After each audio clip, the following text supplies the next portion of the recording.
Can wave to the camera even.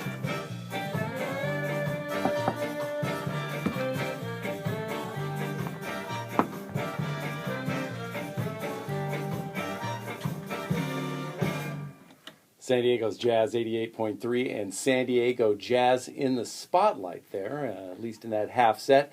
The Western Standard Time Ska Orchestra from their new release, Big Band Tribute to the Scatolites, featuring San Diegans, among them pianist and organist for the San Diego Padres, Bobby Cressy, on this new release.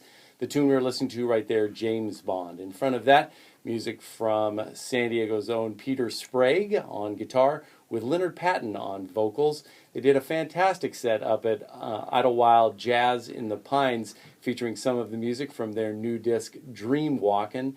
Can't Buy Me Love is what we were listening to there. We started that set off with music from Lee Ritenour. Rit's new one is called A Twist of Rit, and the tune we were listening to, Sweet Syncopation.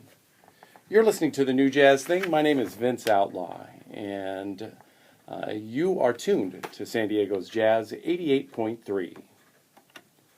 The International Academy of Jazz San Diego is a 501c3 nonprofit and San Diego's only full academic year program for our young and aspiring musicians from ages 10 to 18. Artistically directed by San Diego's own world-renowned trumpeter Gilbert Castellanos, the IAJSD is currently accepting new students for the 2015-16 program year, which begins this Saturday, September 5th at 10 a.m. at the music department at Grossmont College, with an opening session that's free to the public. Jazz 88.3 is proud to support the International Academy of Jazz San Diego and to welcome back IAJSD Executive Director Guy Gonzales to the New Jazz Thing. Welcome back, Guy. Hi, Vince. How you doing? Great. It's good to have you back. The beginning of the new school year is always an exciting time for students, parents, and even jazz educators as yourself. Can you start by telling us a little more about the background and history of the International Academy of Jazz San Diego? Okay. I had been involved with some boards as serving as a director. One of them was the Young Artist Symphony that now has become the Mamie Mozart Youth Orchestra. During that time, I began researching the competition for Young Artist Symphony, and my passion for jazz, I began researching the same kind of opportunities for our jazz band kids, students. And I found nothing. Well, I take that back. We have, in San Diego, we have two very good summer workshops for the kids. The Francis Parker House of Blues workshop and the UCSD workshop, I think, are fantastic. The only thing about that is that the kids wait all year, they take the summer workshop, and then they wait another year for the summer workshop. So I began to ask a lot of my friends in business and my friends in the jazz community.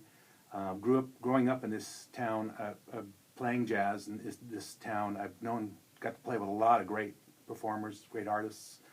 Asked Gilbert Castellanos, got his opinion. And as I asked a lot of the jazz players in town, a good chunk of them said, Guy, I had the same idea that you're talking about.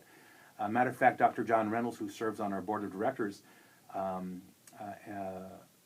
he said he did his thesis in college on this kind of a program. So I began to get a lot of, let's say, roots support for this.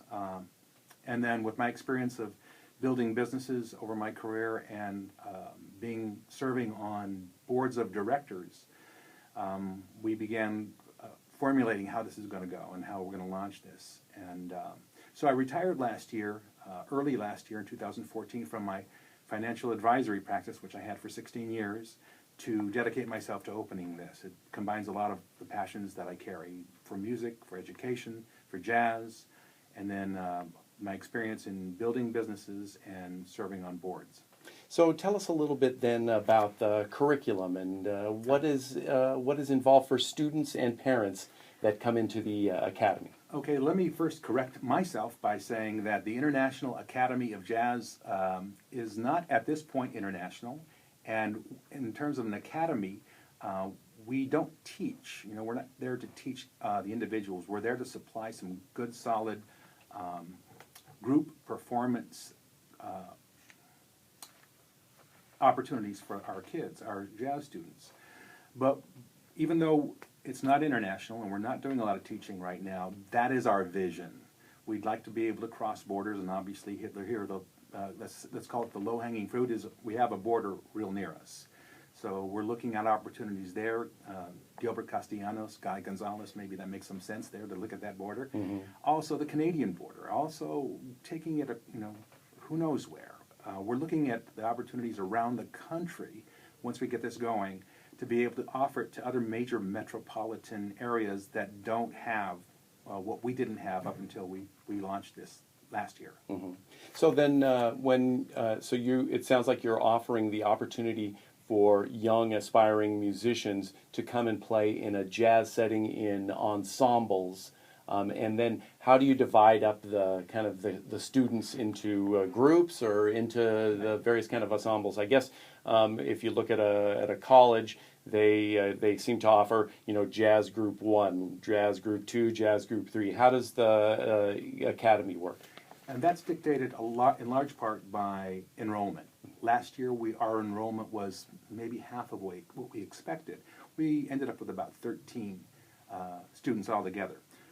So our decision was to combine all that. So we had the 10 years in the same room with the 18-year-olds, the 10-year-olds and the 18-year-olds. So it was a wide variety, all rehearsing together. But I think they all learned from each other. One of my 18-year-olds who graduated and got a scholarship to UCLA became one of our mentors. Actually, he came up after our closing end-of-year concert and said, "Guy, I'd like to return next year and help the younger kids."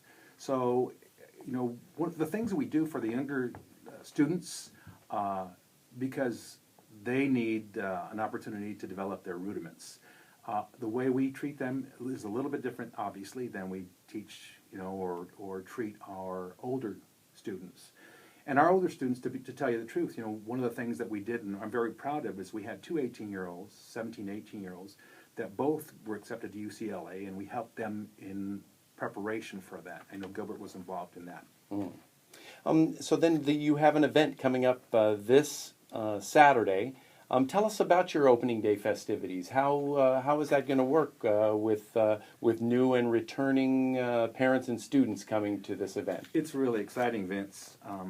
One of the things that Gilbert Castellanos and I talked about is, how do we immerse, this program and make it different than other programs around? And one of the things is, let's get all our students together, and especially at the beginning of the year, like we're going to be doing here this week and next week, and just have them show up and have them play all together, and that way we can assess levels or begin to assess their levels to do exactly what you're talking about, to have maybe a beginning, intermediate band or a few of those, and then maybe have an A-B advanced band for the students that are obviously a little bit more, need a more of a challenge. Mm-hmm.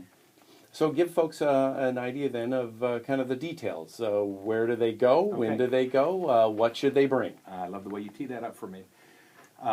So our opening day is open to the public. It's entirely free. So what we want by doing that is the general public to come out and see how we do what we do. See how Gilbert Castellanos works with our jazz students in the area, and what a blessing it is to have him in our community. But the details, it is this Saturday. It starts at 10 o'clock.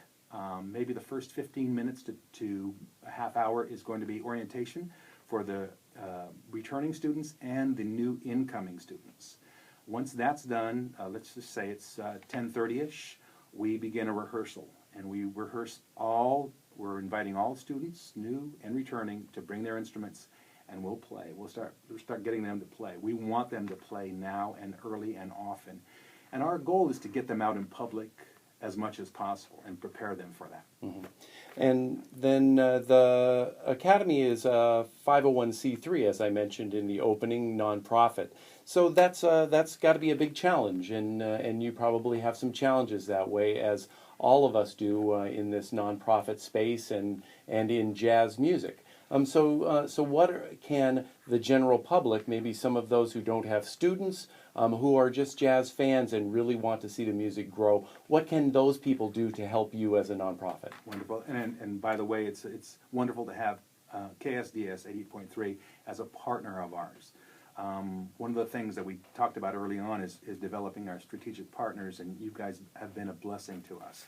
So what can your audience, your listeners do? Well, there's a lot of ways to support any startup business. It's a nonprofit, and believe me, at the beginning of the years that we're in right now, it is truly a nonprofit. So we're doing our best to fundraise, as all nonprofits usually do. We need support in any different way.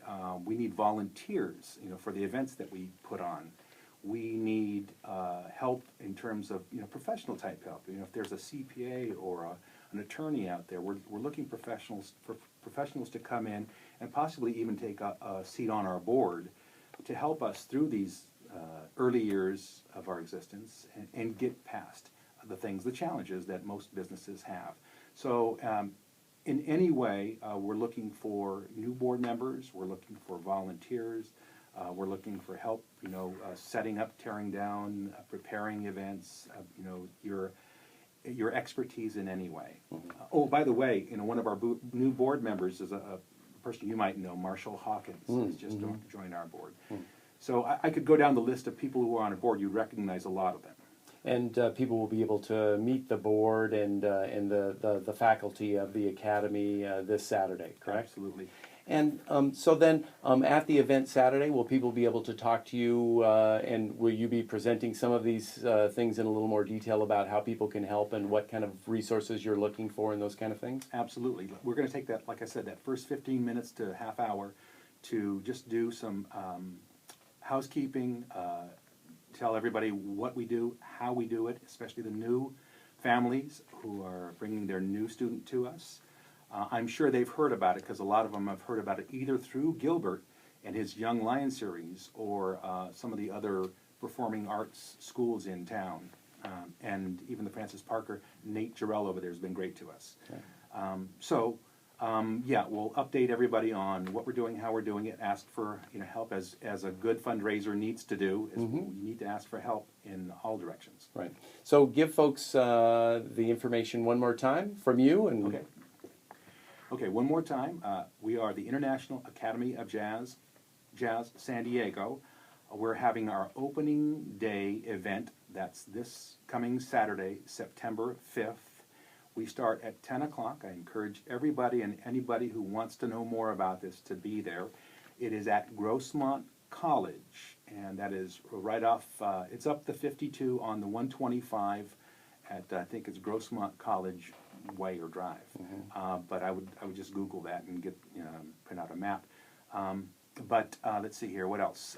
So we're going to go probably the first, like I said, 15 minutes to a half hour, just more or less orientation, and then once we're done with that, we want to get that done quickly so we can get the students playing, and that'll go until 11:30. So do you have contact information, a website where people can find out more information, or email, or any of those things? Wonderful. Our website is www.iajsd, that stands for International Academy Jazz San Diego, .org. And you can find out all about us. You can see who's on the board of directors, see who our staff is, artistic directors, and learn a little bit more about what we're doing in our direction. Excellent. Well, Guy, best of luck with your opening session and with the entire 2015-2016 session. There's more information about this right on the homepage at jazz88.org for those of you who want to get to it that way. Again, thank you so much for being with us, Guy. Thanks, Vince, for having us. We're heading out on this segment with music from the artistic director of the International Academy of Jazz San Diego, Gilbert Castellanos, from his Federal Jazz Project and the tune Leap Year on the New Jazz Thing, San Diego's Jazz 88.3.